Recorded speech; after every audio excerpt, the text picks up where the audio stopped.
जय श्री राम रविंद्र जी। सर्वप्रथम तो आज के सेशन में आए हुए सभी सनातनी भाइयों एवं मातृशक्ति को जय श्री राम, हर हर महादेव।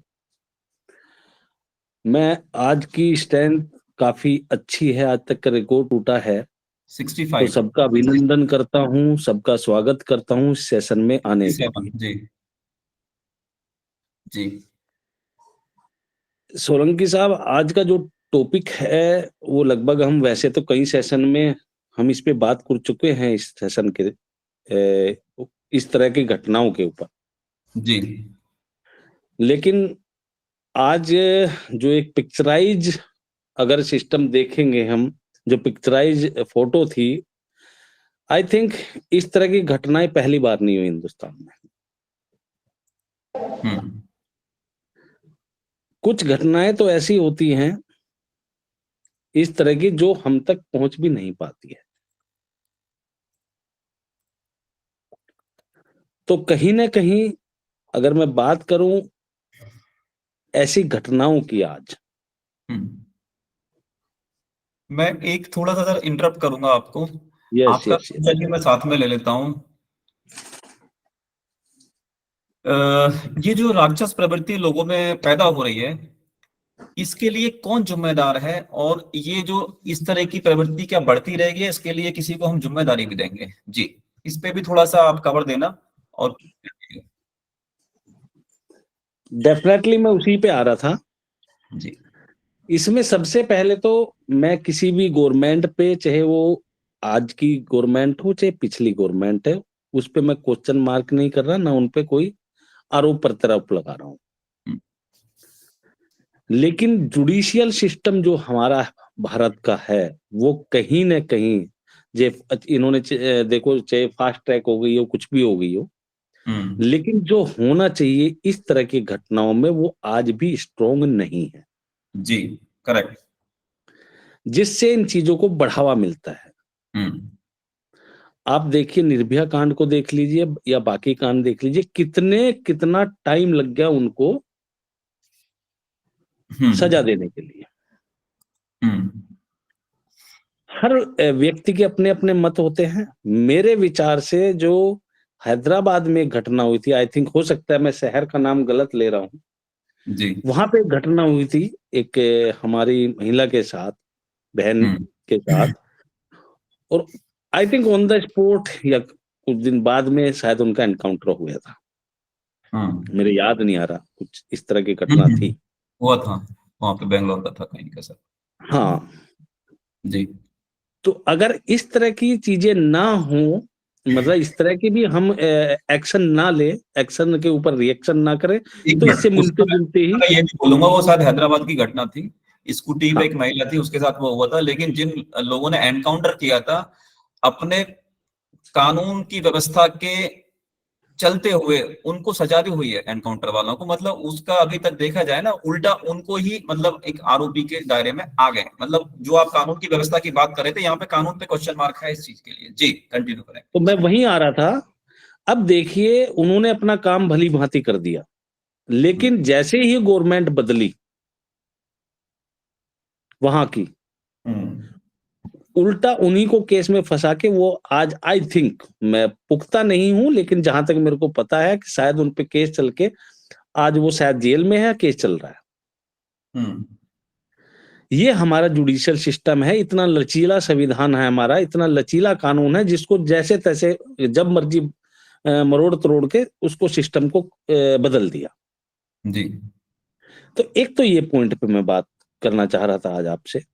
जी दूसरा कि ये तो हो गए कानूनी दायरे में कि कानून क्या सजा देता है, वो हम सभी भली भांति जानते हैं कि अगर हम सब एकजुट हो जाएं, आज भी हम 75% है सनातनी, या कहूं कि कुछ अलग अलग धर्म में से हैं, जैसे जैन हैं, बौद्ध हैं, सिख हैं, लेकिन फिर भी हम आज भी इस जनसंख्या में हैं कि अगर एकजुट हो जाएं और बदलाव करवा सकते हैं। लेकिन एकजुट तो होना नहीं है हमने, वो प्रमाण है, वो इतिहास उठा के देख लो, सदियों का इतिहास उठा के देख सकते हैं। लेकिन आज हमें एकजुट होने की जरूरत नहीं,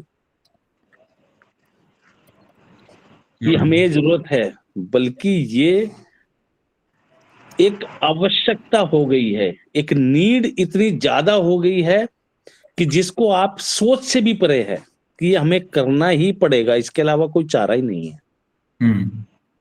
योगेश जी, माफी चाहता हूँ, मैं बीच में बोलना चाहता हूँ कि एक है ना, सबको एक 2-2 मिनट का समय दे और उनका क्या सॉल्यूशन है वो सुन ले सब जन। तो महेश जी, पहले जो हमने 6 स्पीकर सेलेक्ट किए हैं सेशन के हिसाब से, पहले उनका रहेगा, then after the completion the 6 speaker, then we will take the one by one who is having the interest to give the suggestion about this particular agenda. Don't worry, please. Okay ji, thank you. दूसरा, मैं एक चीज हम लोगों में क्या है कि आज भी ज्यादातर लोग धर्म और राष्ट्र इसके लिए बहुत ज्यादा गंभीर नहीं है। 15 अगस्त 26 जनवरी पे थोड़ी सी राष्ट्रभक्ति जाग जाती है, वो भी एक दिन के लिए कहने को, लेकिन धर्म के लिए और राष्ट्र के लिए कितने लोग सोचते हैं, उनमें कितनी राष्ट्रभक्ति, कितनी देशभक्ति, कितनी धर्म भक्ति है। तो इस पे भी हमें विचार करना होगा कि हम अपनी राष्ट्रभक्ति और धर्म भक्ति को जिंदा करें, जो धीरे धीरे बुझती, जो लो होती है ना एक, वो बुझती जा रही है। तो अब इसके अलावा देखिए संस्कृति और संस्कार, जिस पे हम बहुत बार बात कर चुके हैं, जो विलुप्त होती संस्कार हैं और संस्कृति हैं, क्योंकि हम, ऐसा नहीं है कि हमारे पास टाइम नहीं है, लेकिन आप देखिए चाहे कोई स्वयं का बिजनेस कर रहा हो, चाहे जॉब कर रहा हो, अगर हम अपनी आत्मा में झांक के देखेंगे तो हमारी सब समझ में आ जाएगा हम किस ओर जा रहे हैं। काफी भाई, सनातनी भाई ये सोचते हैं, जैसे ब्रजेश जी ने भी एक बार कहा था, शायद वो उदाहरण ढंग से देख नहीं पाते हैं, कि ये तो सदियों पुराना जो है सनातन धर्म है, ये आज उखड़ेगा नहीं है। तो उनको बहुत ही गहनता से सोचना चाहिए कि आज हम कहाँ खड़े हैं, एक देश में भी नहीं है। संस्कार संस्कृति की अगर मैं बात करता हूं तो वो हम इस सेशन में कई बार बात कर चुके हैं कि हमें कैसे अपने घर से चालू करना है, अपने बच्चों को किस तरह से संस्कार देने हैं। मतलब लड़कियों के साथ साथ मैं पहले भी एक बार बोल चुका हूं कि हमने अपने लड़कों को भी देना होगा, कि हमें पड़ोस में या गली में या मोहल्ले में, मेरे घर में अगर कोई बहन है, जिस दृष्टि से मैं उसको देखता हूं तो वही दृष्टि से हम उसको देखा जाए। बच्चियों को मैं बार बार बोल चुका हूं कि आत्मरक्षा जरूर सिखाई जाए, जिसपे हमें बहुत ज्यादा काम करने की जरूरत है जी। तो इस तरह के टॉपिक हैं जिसपे हम काम कर सकते हैं, जिसपे हम कार्य कर सकते हैं। बस मैं केवल इतना ही कहना चाहूंगा, इससे ज्यादा मैंने अभी सोचा नहीं है। बाकी और भी इसमें सनातनी भाई बहन हैं जो इस विषय में ज्यादा उचित अपनी राय रख सकते हैं। करेक्ट, थैंक यू, धन्यवाद रविंद्र जी। आपके विचार काफी प्रैक्टिकल हैं और आपने ये सही बात बोली है कि लड़कियों के साथ साथ लड़कों को भी हमें संस्कार देने की जरूरत है। We should not control one side, we should control both side basically. This is the major gap of the society. We need to understand where is the mistake basically. This is not about the question mark upon the community, particular community, Sanatan community, Muslim community, Jain community. This is a question mark about the whole community. सारी community के ऊपर question mark है, because this is the gap of the our Sanatan society, Sanatan संस्कृति basically. This is the problem due to the modernity, आधुनिकता, modern style. और उस मॉडर्नता के चक्कर में, आधुनिकता के चक्कर में हम अपनी चीजों को भूल जाते हैं बेसिकली। तो फर्स्ट ऑफ ऑल ये जो चीजें हैं बहुत प्रैक्टिकल हैं और सभी पे इनको सोचने की जरूरत है, जिससे कि चीजों को हम मतलब समझ सकें, गहनता से देख सकें। जी धन्यवाद।